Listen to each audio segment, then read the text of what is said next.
Chief. All right, good morning. I'm Denver Police Chief Ron Thomas, here to brief you all on a critical incident that occurred here a few hours ago at roughly 75th and Gun Club Road.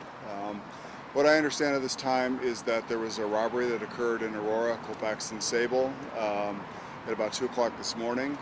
There was a smaller black SUV that was reported to be involved in that particular robbery. A couple hours later, at about 5:30 this morning, Aurora police officers discovered that described vehicle at about Colfax and Chambers, occupied twice. They attempted to make contact with those individuals in that vehicle. At that time, the vehicle fled. Aurora officers began to pursue that vehicle for several miles, ultimately coming into Denver near DIA. In the 7400 block of Gun Club Road, Aurora officers attempted a forced stop method, which caused the vehicle to lose control and ultimately crash. The vehicle was disabled, so the two occupants of the vehicle began to exit the vehicle. The driver was armed with a long gun that he threatened the officers with. Three officers discharged their weapons, striking the individual several times. The suspect went down. Officers immediately called for medical assistance and began rendering aid. Denver paramedics arrived on scene pretty quickly and began taking over life-saving measures, but ultimately the suspect was declared deceased at the scene. Because the incident occurred in Denver, we have undergone our Denver officer-involved shooting protocol, which involves a joint investigation with Denver investigators as well as those from State Patrol and CBI. The results of that investigation will be presented to the Denver District Attorney for their review. Can I answer any other questions? The relationship of the people inside the car, is it a couple, was it two? So my understanding was two males, and again the driver is deceased after having threatened the officers with that weapon. The passenger did flee on foot, but was captured very nearby. Where'd the robbery occur?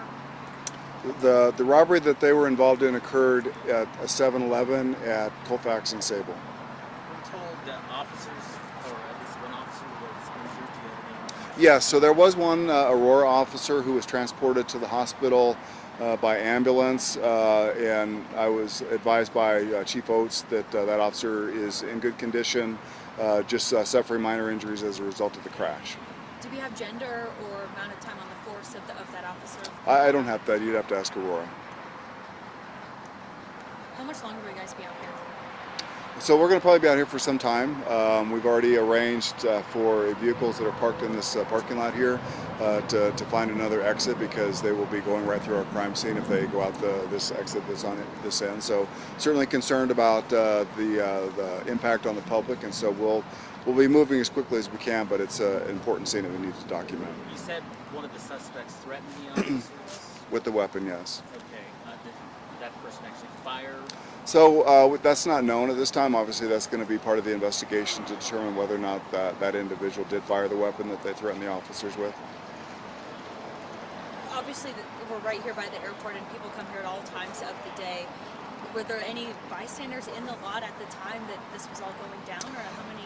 So my understanding is that there were 8 officers on scene at the time of force, no Denver officers. They were all Aurora officers involved in the pursuit.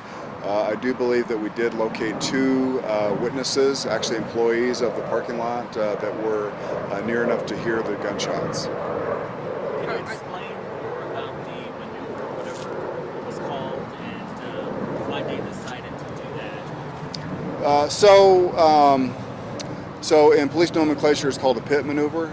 So it's just an intervention technique in order to safely stop a vehicle that is involved in a police pursuit. We understand that police pursuits, high-speed pursuits, are inherently dangerous, and so we want to end those as quickly as we possibly can when it's safe to do so. And so I think those officers believed that this remote location was a safe location in order to perform that maneuver.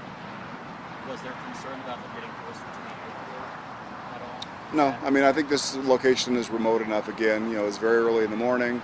There was no other traffic. Certainly we were coming near a gated, secured parking lot, but I think they appropriately decided this was a safe location to do that. Were they trying to turn into the parking lot? I don't know what they were trying to do. We know people assume it's shut down right now. So this end of the lot is shut down for exit, but we have identified another exit and are educating people on how to get there. Because of the parking lot, you said there were 2 witnesses. No one else was parked in the lot at the time, or the cars were empty. Well, hundreds of cars parked in the lot, but I believe they were all empty. Thank you, Chief. Thank you. Appreciate it.